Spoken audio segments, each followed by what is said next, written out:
guys, here come the Dollies. They got fresh sinkers, hot coffee, and the sweetest smile.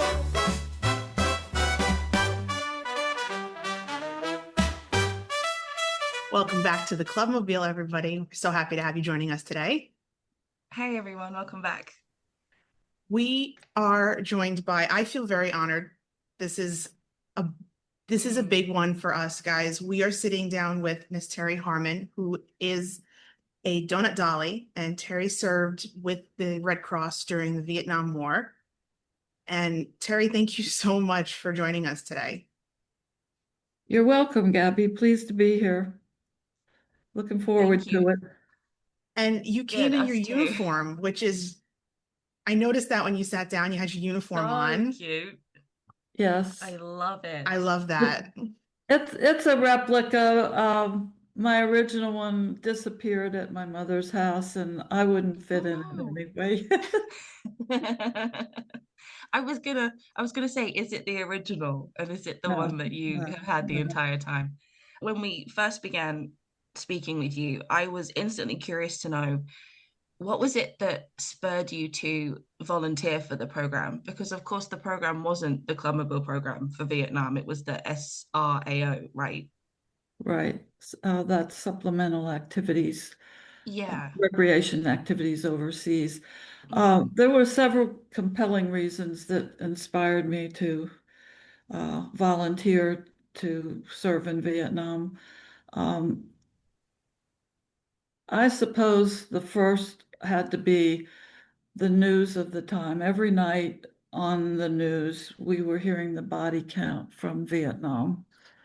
So that was a concern because it was my my friends and students that I went to school with who were facing the draft and possibly being sent to Vietnam. And I served in 1970, 71, which was after Tet, and generals and other people had said this is a war that's not going to be won, and yet we were still sending lots of troops over there. So it was a big concern. It was front and foremost on many Americans' minds, including mine at the time. I actually lost 3 people I grew up with and went to school with in Vietnam by the time I had graduated from college, and I lost one college friend in Vietnam by that time as well. Most of the donut, or a good majority of the Donut Dollies, were also very inspired. It's one of the things we have in common. We were very inspired by President John F. Kennedy's 1961 inaugural speech when he asked not what your country can do for you, ask what you can do for your country. So that was on my mind and many of our minds as well at the time. And then I also had a personal driving inspiration for serving, and that was that of my mother's. My mother was a woman Air Force service pilot in World War II, and that's how she found a way to serve her country during that war. And I viewed Vietnam as my war. And when I read this article about another recent college graduate who was volunteering in Vietnam on this program, I thought I'd like to apply and see if I get accepted for that. So those were the reasons that caused me to sign up. I was looking for a way to serve and support the troops, and found that this program looked like it would answer the question. So I think it was for the same reasons as in World War II, to serve your country and the pull of patriotism. Yeah, so definitely, I think you will find in talking to our group that we were all very patriotic.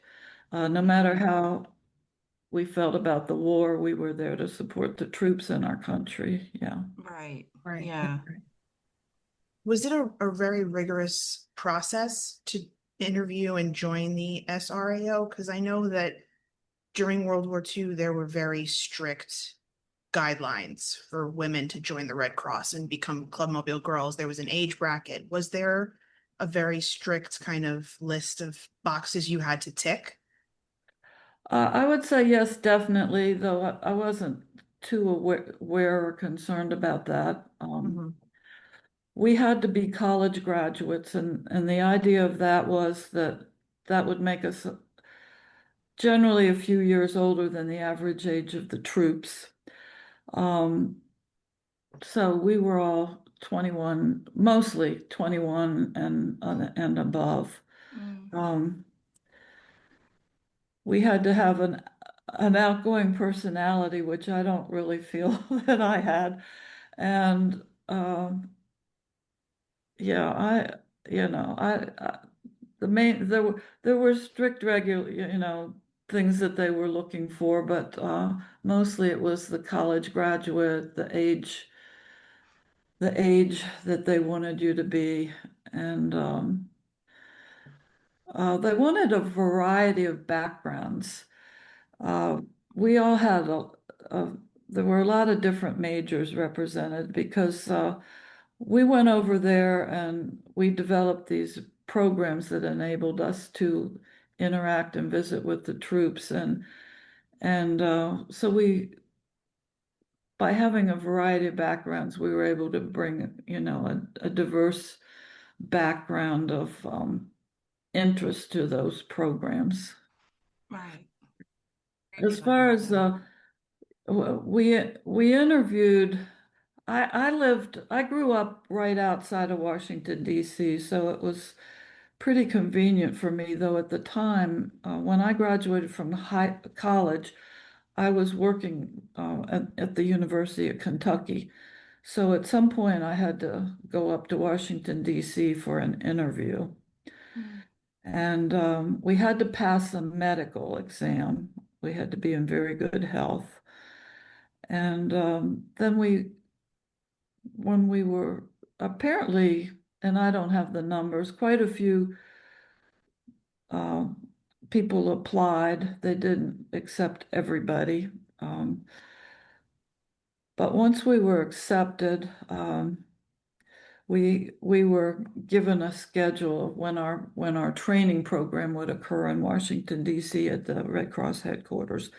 That training program was 2 weeks, and mostly we discussed or learned about military protocol, um, ranks, and things like that. And then we also heard from uh, some who had already served in the program, and we got practice in working with a program. But we didn't do a whole lot. It was 2 weeks, and I was in one of the smaller classes. There were only 6 of us that were trained and sent over in March of 1970. Wow. What was the length of time between the training program and finding out where you were going? Well, by the time we went to training, we knew we were going because if I remember correctly, we trained 2 weeks and then we left. So there was no gap. But when I was accepted into the program, I was working at the University of Kentucky, and I actually had been scheduled to go in something like November of 69. But there were some problems with my medical records. They got lost or something. And so they pushed me to March. So I had that gap. So I was at home, living at home, and I worked a temporary job at that time. And, Mm. uh, you know, Just waited, just the waited whole for my waiting game. waited for my opportunity. I was very excited to and looking forward to the Yeah. opportunity. Yeah. What kinds of things would you do within the program? What kind of like tasks and duties did you guys have? Obviously, it wasn't handing out donuts, because it was a different sort of program. What kind of things would you do to entertain the troops, and what was recommended of you to do with them? Well, this was a mobile program designed to fill in the military and the Red Cross actually, as you're probably familiar with, have recreation programs and centers in more established areas, but the Vietnam War was kind of fluid. The location of the troops moved around a lot in the country. And so this program was set up with a few recreation centers, but basically to be mobile. And the mobility was coordinated with the military.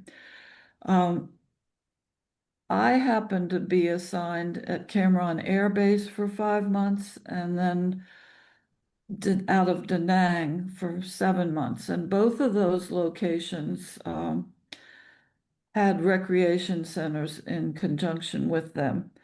So my first assignment was Cameron Air Base, and we would work maybe one in every 10 days or so in the rec center. And we always worked in pairs, so there would be two of us at the rec center. And I believe that unit was 8, what the troops called Donut Dollies. And the other 6 of us would be mobile for a particular day. And like I said, the mobility was by chopper. It was coordinated with the military, so they tried to send us in locations that they did not expect any trouble at during the day when we were there. And from from Cameron Air Base, we would fly to Nha Trang, which was a beautiful location along a beautiful beach. We'd fly out to the Central Highlands. Dalat as a place I remember. And then we would go all the way out on an overnight to Pleiku and Bami Tuet, uh, which was along the Cambodian border. And we had Army and Special Forces out there that we would develop these programs and visit.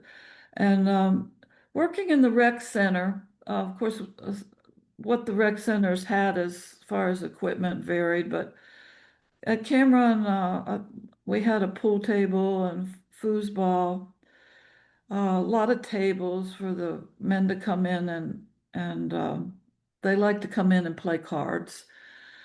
But one of the things that I remember most, because I never caught on to the game of pinochle, so Mm. I used to watch and play.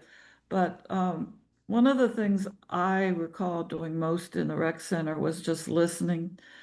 There were a few people who would come in on a regular basis and just want to unload, and they needed someone to listen to. And so that was really important. And of course, having a smiling attitude was always important, upbeat.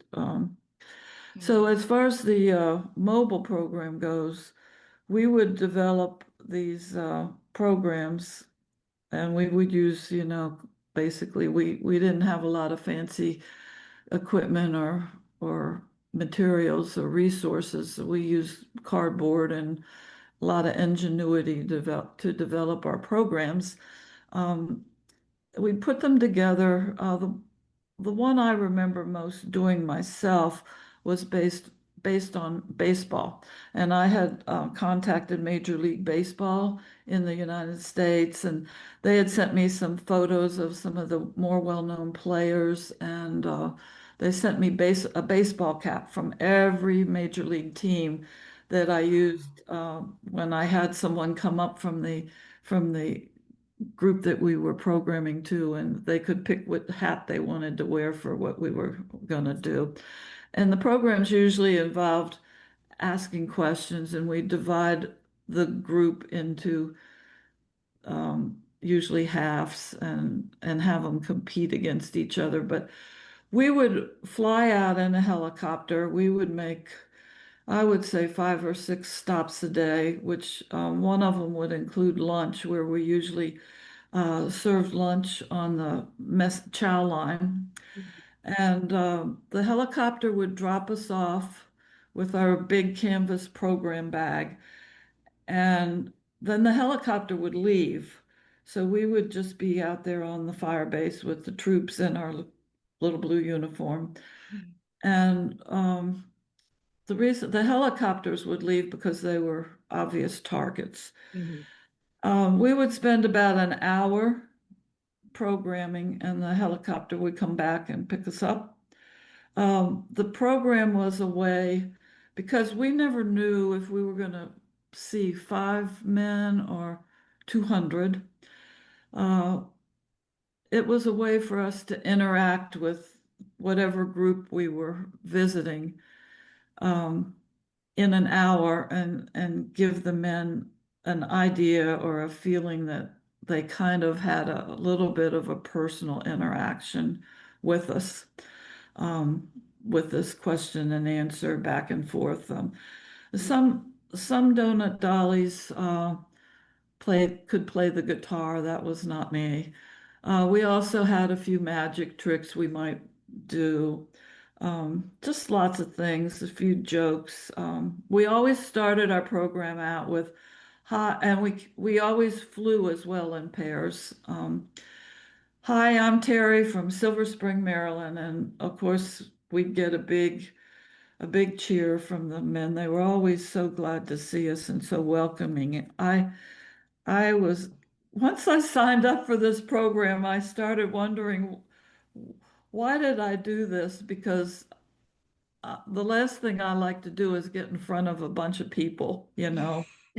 But the Right. troops made it really easy. So after the first program, that was no longer a worry. But I kind of sum up what we did there as Bob Hope on a dime. You know, we used all our personality and ingenuity and ideas to hopefully have a meaningful visit with whoever we were dropped down from the sky to visit with. Sounds like such It, an amazing experience, especially the chopper. That would have yeah. actually frightened me, I think. I would have been scared of getting in that. I'm a Yeah, and comfortable we flyer. flew in mostly we flew in Hueys. Wow. But I did fly in a Loach a few times, and sometimes the CH-46, and one time one of those big, I think it's a CH-53. Mm. But yeah, we flew. We actually, I think the Red Cross, they kept records of our runs, and I think we flew over the almost 7 years of the program. I think we flew over 2 million miles. Wow. Wow. Yeah, and I Wow. forget how many hundreds of thousands of troops we were calculated to have visited. Mm. Um, but we were just a small group, and there were only 627 of us spread out over 7 years. So probably the majority of the troops did not encounter Donut Dollies, but those who did remember us because we came to the fire bases, and out there they felt like they were on a different planet. You know, there were no cell phones or social media. It was very isolated. Mm. And so we dropped down, and the main thing we brought was a smile and a reminder of maybe someone they had back home, mother, sister, girlfriend, fiance, Yeah. that type of thing. Yeah. Amazing. Yeah. And the helicopter pilots took good care of us too. Yeah. Good. Good. I It's like good. that. It's very It's very interesting to me because as you're talking about that the choppers would bring you in, you can kind of equate it, right? The Clubmobile would bring them to different places. Yes, the And truck would the bring, yeah. recreation center would be the Aero Club during World War II. Yes, Um, yeah. Terry, you mentioned that you served from 70 to 71. So you did one full year in the program? Yes. You did one full year. So Dollies back in Vietnam were able to opt back in after a year, or they could stay on, or they could go home after a year. They Well, a few, actually, the program was operating in Korea after the war. We were right, operating during the war, and Mhm. we were working in a combat zone. In Korea, they operated after the war, and a few of the Donut Dollies came down from that program after serving or while serving in Korea, they were asked and may have volunteered to come down in Vietnam. As a matter of fact, the very first uh, Donut Dolly in Vietnam, Caroline Chandler's, uh, was in Korea at the time, and she was asked to come down to Da Nang and start the program there. Most of us just served 1 year. There were there were a few who may have served a second term, but that was few and far Mhm. between. I, I know I would have had no problem serving another year, most likely, but by the end of my year, I was definitely ready to go home for a while. Yeah. And Mhm. then I just went on with, my life at the time. So, um, Yeah. yeah, I did Was not do that. was it a strange transition to have had the year doing this and then coming home to the US? Did you have any issues sort of reintegrating, or was it very much you were slotted back into place and comfortable coming home right away? Well, what, whatever Donut Dolly you talked to, we all had different experiences. Yeah. Some did not have good experiences. As you know, the troops were not generally welcomed home, and the same was true with some of the Donut Dollies. As for me, I had no problem. What I wanted to do most was go to McDonald's and some familiar things. right. Yeah. I went back home, and during the last few months, I had kind of developed a relationship, or was interested in one of the helicopter pilots that was not one that we flew around, but that I had met at one of sometimes the different groups would invite us to parties at night, after work. So I had met a helicopter pilot, and uh, when I got home, he actually um, had been injured, which I could talk about later. And so he got home maybe a month or so ahead of me. But then when I got home, he contacted me, and we got together. And he was at Camp Pendleton when he came back from Vietnam. So I Mhm. went out to and moved to San Diego and got a job working for the telephone company. Mm. My family, when I came back, I don't really recall them asking any questions. I don't know uh, if they figured from the news they knew what my experience was like or what, Yeah. but uh, no particular memories of integrating. I think I've thought about this question, and I think one of the differences for me, and I wasn't the only uh, a quote Donut Dolly that ended up marrying a helicopter pilot. Um, but since I had that uh, relationship, when I came home, the people that I was socializing with in California when I lived in San Diego were his friends and other Marines. So my my social circle remained with the military. So there was no problem. And of course, San Mm, Diego is very much uh, a big military center. So um, I felt very comfortable there. Yeah. mm, wonderful. Did you feel like you had maybe like a more of like a special connection with your mother after coming back and you both kind of stepped up to do something that girls weren't normally doing at the time?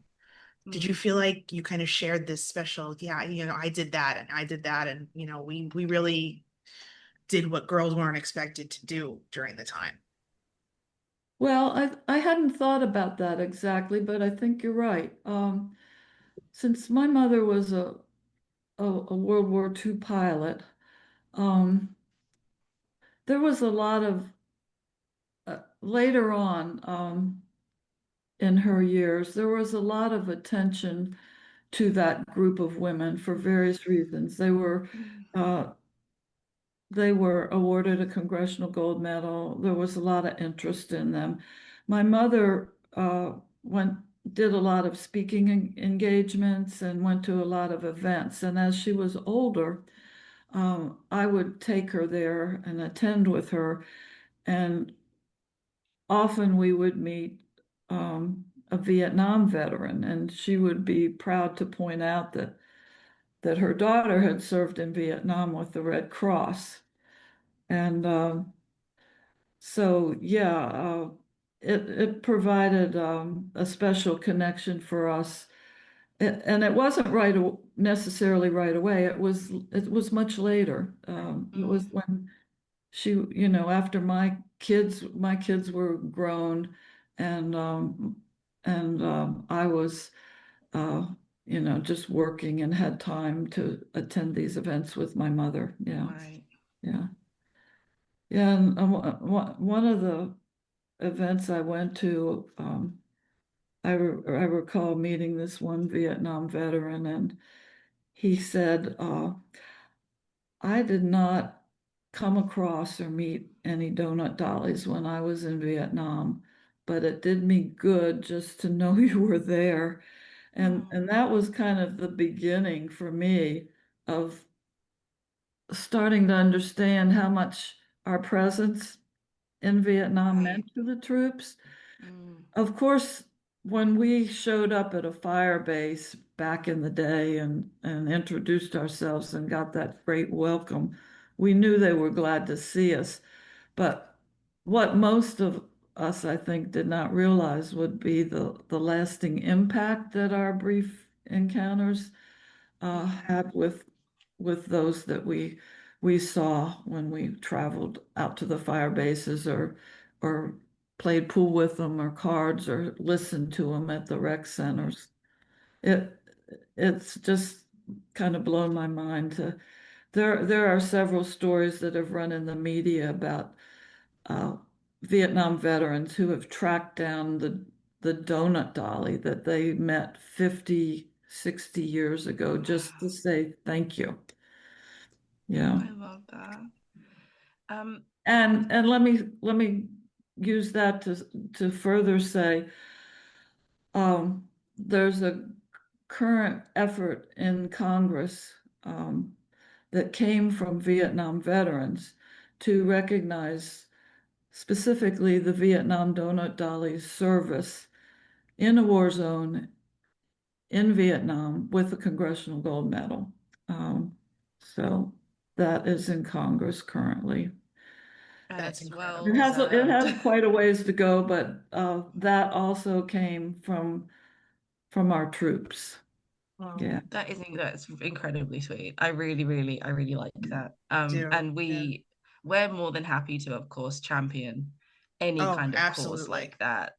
We're more than happy to keep pushing along and helping you guys push that along. That's good to hear because actually I'm the self-appointed advocacy coordinator for our group. Since Oh, I'm in put us I'm in in. Delaware now, but growing up in the DC area, I kind of understand how Congress works and I'm not Yeah, so intimidated by them. And yeah. so and and I should also mention that I'm working hand in hand with Vietnam Veterans of America.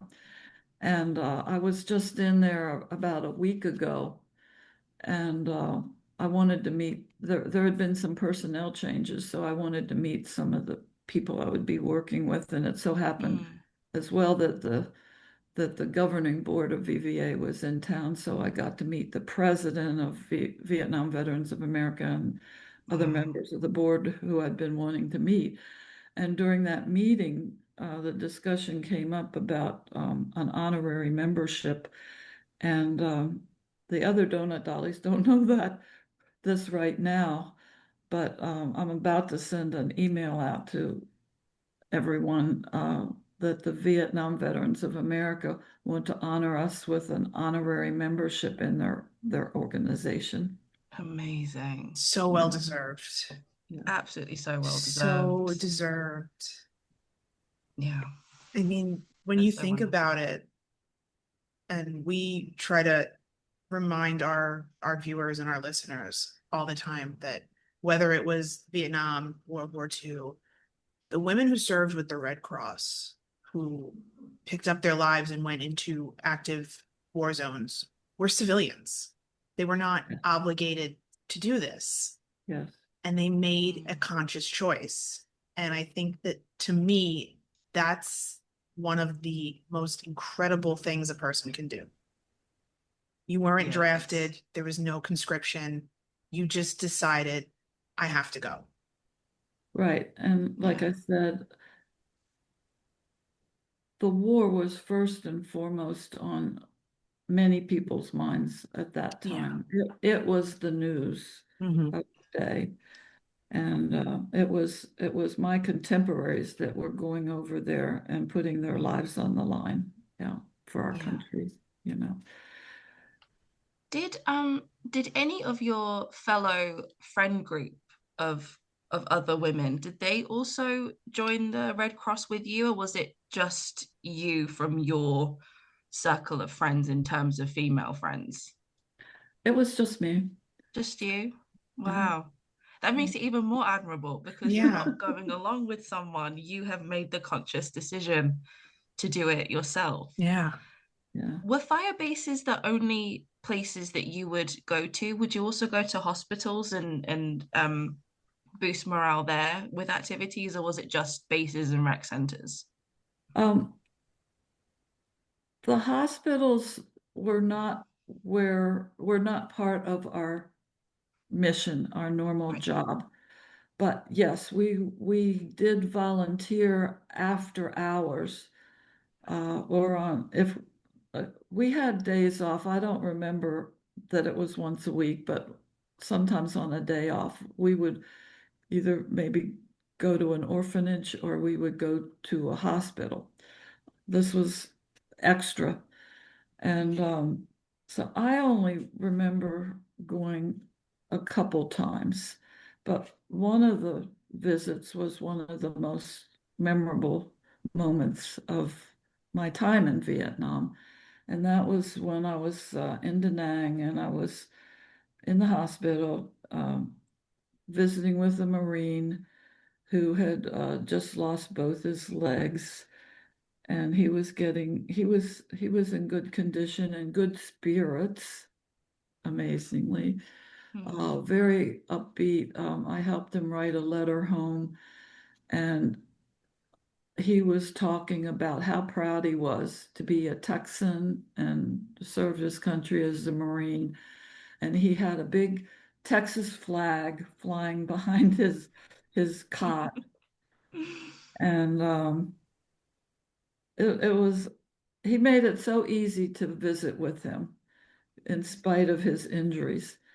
And I always think about him because I wonder how well he was treated, when he went home and what happened with him, because the VA has improved immensely since Vietnam, maybe thanks to how veterans were treated after when they came back from Vietnam. So not just the VA hospitals, but also treatment from the public and you know the lack of any kind of welcome home. So I think of him a lot. Yeah, but yeah, I made maybe two visits or three to the hospitals. Yeah, and again, it was in your own time. It wasn't Yeah. something you had to do. It was something you chose to do. So again, Well, when we just were asked to go to a hospital, I think we tried to find a way to do it, you know. yeah, right. Now there were other Red Cross people assigned in Vietnam, and they were more specifically the traditional Red Cross workers that would go to the hospitals and help our troops, contact home and see how things were there and that type of thing. And uh, so that was why visiting hospitals was more or less an extra for us. Yeah. One question that just popped into my mind that we never actually wrote down. Where would you guys sleep? Would you have tents or was there some kind of like billeted situation? Well, like I said, our experiences were all different. I believe in working on this Congressional Gold Medal effort, I've gotten to know and hear from a lot of other Donut Dollies because we only really knew the ones that we worked with. So I would say in Vietnam, I may have only met 25 or 30 at the most, Donut Dollies. Yeah. But yeah, I think there were some situations where, especially the ones who were there early on, uh, were housed in a tent. Um, my first housing at um, Cameron Air Base was in a Quonset hut, which Okay. Yeah. was a solid structure with a curved roof, Mm. and we had it was divided into maybe 4 rooms, and 3 were used as bedrooms and one as kind of a living room area. And in the bedroom I had, there were 2 bunk beds, and there were 2 of us in that room.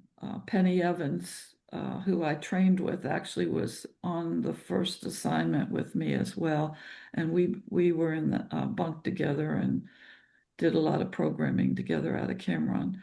Um,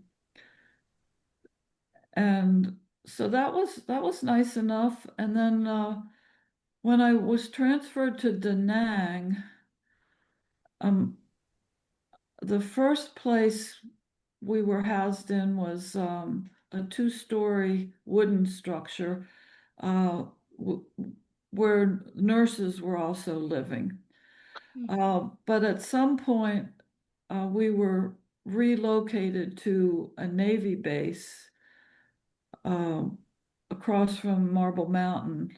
I think it was called Camp Baxter. And once again, we were in a Quonset hut, but it was larger. And actually, there in that Quonset hut, we each had our own bedroom, Wow. and it was air conditioned. Oh, So lovely. I can't complain about my Right. accommodations Right. in Right. Vietnam.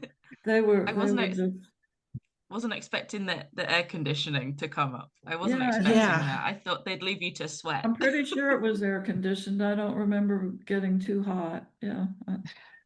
Amazing. Um, to to wrap up, what is one thing you wished people knew or want them to know about the women that served alongside you as a dolly? Well, I think that we were fun-loving, patriotic, that we volunteered, that we were among the first women, along with journalists, to serve our country in a war zone as civilians. And how much morale, how much it meant to have our presence in Vietnam, how much it meant to the troops. Morale boosting is a very key part of winning a war or fighting a battle.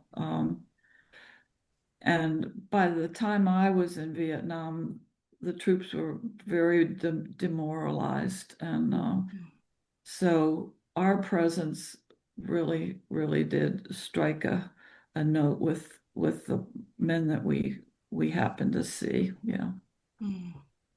Amazing. And you said that the Congressional Gold Medal for you guys is in the very early stages. How could people get involved with pushing that along? Well, right now there's a bill in the House. It was introduced by former Representative Mikey Sherrill, who was governor of New Jersey, who is now governor of New Jersey. So that bill needs a new lead. And we need a companion bill in the Senate. I would like to point out, I'm glad you brought it up. We were very honored that the Senate on April 29th of this year just passed Senate Resolution 705 honoring the Donut Dollies. They covered the history, our whole history. And the Donut Dollies, the term is one that some Donut Dollies do not like the use of the term. They feel it's a bit, it misleads people's thinking. And it's a carryover from World War II, though most of us in Vietnam never even saw a Donut Dolly. But we look at that as it's an affectionate term, and most of us appreciate being called a Donut Dolly. But to get involved at this point, if they see something in the news that this is, on track for passing, if anyone who sees this would contact their congressional representative and ask them to support the Vietnam Donut Dolly bill. And right now, the bill number is HR 2081, but that number will change when it gets a new lead and is reintroduced. So the main thing is to ask your representative and senators to support recognition of the Vietnam Donut Dollies with the Congressional Gold Medal effort, which is coming from the troops that they served. And it seems like with all that Congress is dealing with today, it seems like a simple ask to support the Vietnam veterans in this effort, but it's not proved to be easy. So any support we can get anywhere might be what we need to get this thing over the hill. Yeah. Well, you have our support. Absolutely. 100%. And I really appreciate, I was so excited. My daughter discovered you all on Facebook or something and put me in touch with you. And I thought, wow, that is so cool that you all have an interest in the Donut Dollies and our history and speaking with us and doing these podcasts. It's quite an honor. So appreciate you all very much. Of course, and we appreciate you doing It's this with our us. honor to sit and talk with you. I mean, this was a treat. And then when we found out that your mom served with the WASP, we have taken, I think, quite a special liking to the women in the WASP, and we've done multiple episodes and multiple series on them. So it just felt very like it was supposed to happen. I think I feel like you're incredibly proud of your time served, as you should be. Oh, yeah. You will probably hear from most there. Unfortunately, there are a few who had bad experiences. I don't know exactly what they are, But you will hear from most Donut Dollies that it was one of the best or the best year of their life, their year of Amazing. service in Vietnam. Yeah. Amazing. I Incredible. love that. Incredible. Well, Miss Terry, thank you so much for joining us today. We had an excellent time, and it's been so fun to learn about this experience that you had, and it's been really Yeah. interesting to learn more about Vietnam because we haven't covered Vietnam yet. We're Yeah. still in World War II. We're still Oh, okay. This a is world this has away. been we do the talking most of the time and tell our Yeah. listeners about what the Sure. Dollies did during Right. World War II. We're, Right. spouting facts, but to Yeah. get it directly from somebody who was on the ground in Vietnam and put a uniform on every day, I mean, you can't get more factual than that. Right. Right from the source. Straight from the source, exactly. Straight from the source, exactly. Yeah. Before we're gone, yeah. Sadly. Yeah. Yeah. Well, thank you everyone so much for joining us today. We hope you had as much fun as we have. We had a great Yes, time. We hope you enjoyed this one because we sure did. absolutely. Thank you, Winnie. Thank you, Gabby. Oh, Appreciate it. Thank you, You're so Terry. welcome. Thank you. Thanks, Oh, everyone. yeah. Thank you. Thank you, Miss Terry. Have a Thank good you. day. Yeah. You too. Bye. Bye.